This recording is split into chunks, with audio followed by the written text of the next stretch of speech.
welcome to the director of Behind God's Back. How you say that? Derrière do bon Dieu. Okay, and we're gonna see the trailer now.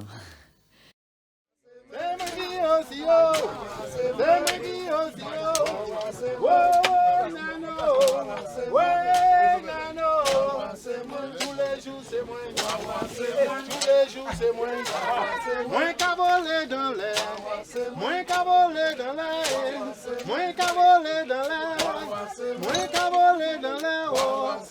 Tous les jours c'est moins, tous les jours c'est moins. C'est moi chasseur d'alpin, c'est moi qui aussi yo, c'est moi qui aussi yo.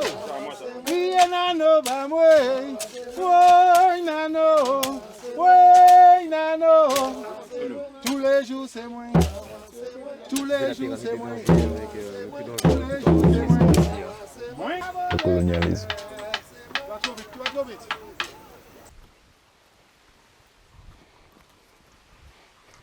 Pourquoi toi, si tu habitais là, tu aurais eu peur de la...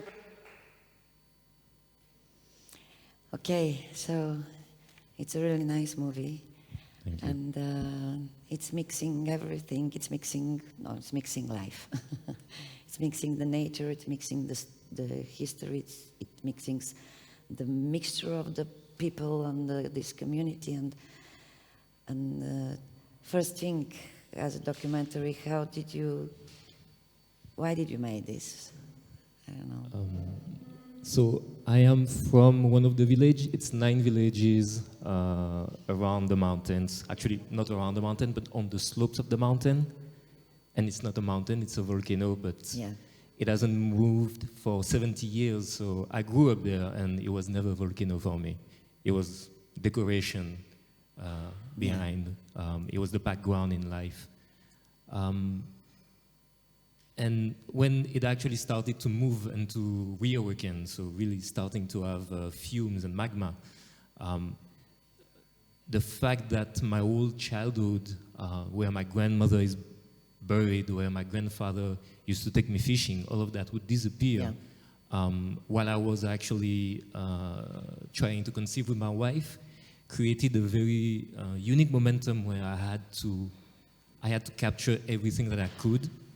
And try to give it to my son. I didn't know it was a son Yes. yet, but I really wanted to capture everything and give it to him.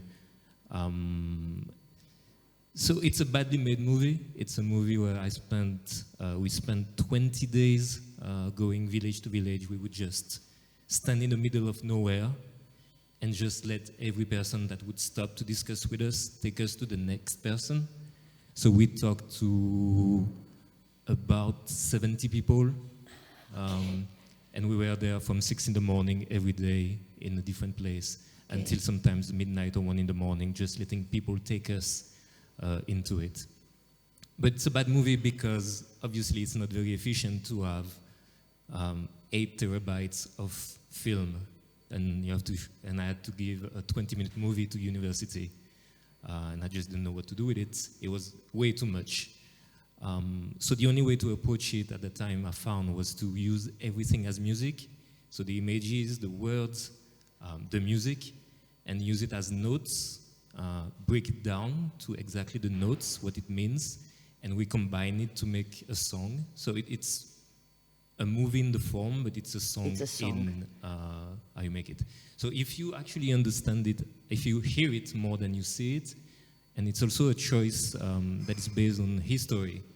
It's obviously a former colony of France, and a lot of it is that the people there don't feel understood or they don't feel listened to by mainland France.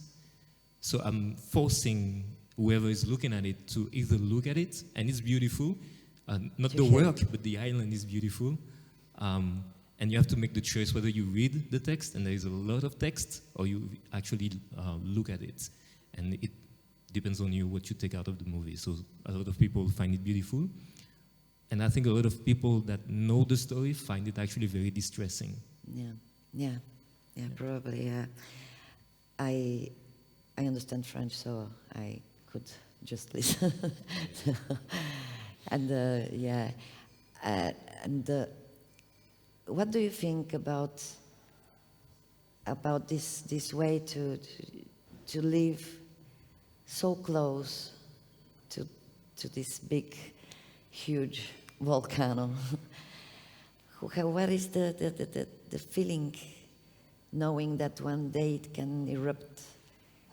You don't live in fear, but what is, do we I think you do we normalize like everything. life much more than, do you think that?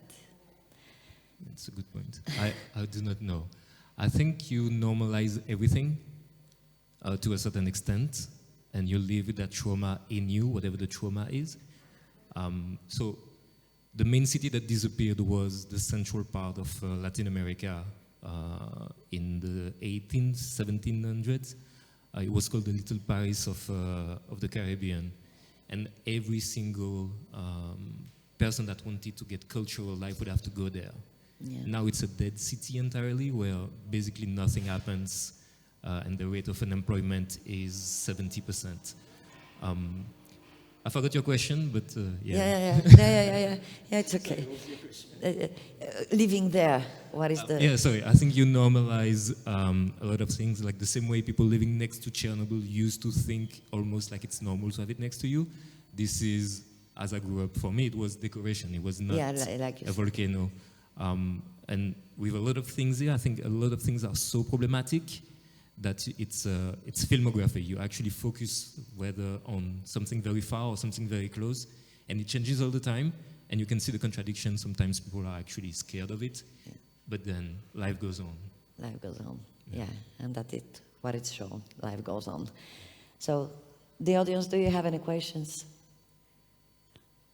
Okay, thank you very much. I enjoyed, really. Thank you.